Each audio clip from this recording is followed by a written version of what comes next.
BJP ने काटे 29 विधायकों के टिकट, हो गई बड़ी बगावत। बीजेपी की पार्टी सूची में 92 उम्मीदवारों का ऐलान, 3 मंत्रियों को भी नहीं बनाया गया उम्मीदवार। 230 में से 228 सीटों पर उम्मीदवार किए घोषित। मध्य प्रदेश में कांग्रेस के बाद अब बीजेपी ने भी अपने सभी उम्मीदवारों के नामों का ऐलान कर दिया है। कांग्रेस ने बैतूल जिले की आमला सीट पर अभी उम्मीदवार घोषित नहीं किया, तो बीजेपी ने गुना और विदिशा सीट पर उम्मीदवार अभी तक तय नहीं किए हैं। कांग्रेस 230 में से 229 उम्मीदवार घोषित कर चुकी है, तो भारतीय जनता पार्टी ने 228 सीटों पर उम्मीदवार घोषित कर दिए हैं। बीजेपी शनिवार को 92 सीटों पर उम्मीदवारों का ऐलान कर दिया। वैसे ये पहले तय माना जा रहा था कि बीजेपी की इस सूची में उन विधायकों के नामों पर फैसला होना है जिनके टिकट काटे जा सकते हैं। इस लिस्ट में मौजूदा 67 विधायकों में से 37 को फिर से मौका मिला, जबकि 3 मंत्रियों समेत 29 विधायकों के टिकट भी काट दिए गए। इंदौर 3 सीट से कैलाश विजयवर्गीय के विधायक बेटे आकाश का टिकट काट दिया गया है। 3 मंत्रियों के टिकट भी काट दिए गए, उसमें से यशोधरा राजे सिंधिया, गौरी शंकर बिसेन और ओपीएस भदौरिया का नाम शामिल है। 9 मंत्रियों की टिकट होल्ड पर थी, जिनमें से 6 को टिकट मिल गया। वैसे देखा जाए तो सिर्फ ज्योतिरादित्य सिंधिया के समर्थक ओपीएस का ही टिकट काट दिया गया, क्योंकि यशोधरा राजे सिंधिया का टिकट तय था, लेकिन उन्होंने ही चुनाव नहीं लड़ने का ऐलान कर दिया था और यशोधरा की सिफारिश पर शिवपुरी से देवेंद्र जैन को टिकट दे दिया गया। गौरी शंकर बिसेन ने अपनी जगह अपनी बेटी के लिए टिकट मांगा था और पार्टी ने बिसेन की मांग को पूरा करते हुए उनकी बेटी मौसम बिसेन को टिकट दे दिया। सिर्फ ओपीएस का टिकट काटा गया।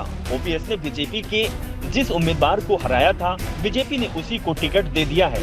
बीजेपी की 5वीं सूची में 12 महिलाओं को मैदान में उतार दिया गया, जिसमें मंत्री उषा ठाकुर, पूर्व मंत्री माया सिंह और पूर्व मंत्री अर्चना चिटनिस का नाम शामिल है।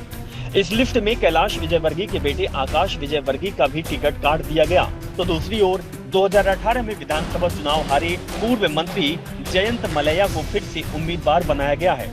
2020 की बात करें तो उपचुनाव में मलैया को पार्टी ने टिकट नहीं दिया था, जिस कारण से नाराज हो गए थे और उनकी नाराजगी बीजेपी उम्मीदवार भारी पड़ गई थी।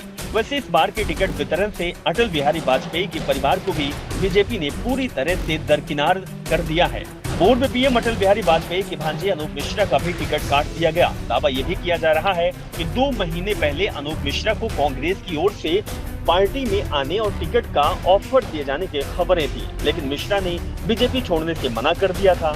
लेकिन दावा ये भी किया गया था कि वो चुनाव लड़ने की तैयारी कर रहे हैं। मिश्रा ग्वालियर दक्षिण सीट पर दावेदारी जता रहे थे, लेकिन बीजेपी ने अनूप मिश्रा के जगह पूर्व मंत्री नारायण कुशवाहा पर भरोसा जताया है।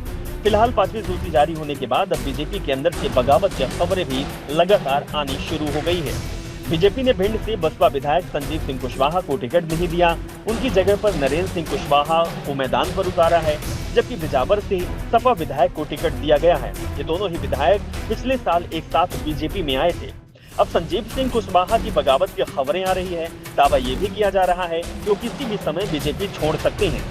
बीजेपी की लिस्ट में 3 महीने पहले ही पाला बदलने वाले पूर्व विधानसभा अध्यक्ष श्रीनिवास तिवारी के पोते सिद्धार्थ तिवारी को रीवा जिले की त्योथर सीट से टिकट दिया गया है। बड़वाह से कांग्रेस के वर्तमान विधायक सचिन बिरला को भी टिकट दिया गया है। वे हाल ही में बीजेपी में शामिल हुए थे। जोबट में बीजेपी विधायक सुलोचना रावत की जगह उनके बेटे विशाल रावत को टिकट दिया गया है। विधायक सुलोचना रावत स्वास्थ्य कारणों से अपनी जगह अपने बेटे के लिए टिकट मांगा था। इसके अलावा 2 निर्दलीय विधायक बारासिवनी से प्रदीप जायसवाल, जिन्होंने 2018 के चुनाव में शिवराज सिंह चौहान के साले संजय सिंह मसानी को हराया था। वैसे मसानी बीजेपी नहीं कांग्रेस के टिकट पर चुनाव लड़े थे, उन्हें बीजेपी ने टिकट दे दिया है। वहीं आगर जिले की सुसनेर सीट से बीजेपी ने निर्दलीय विधायक विक्रम सिंह राणा पर दांव लगाया है। Bureau report, the Dhakad news.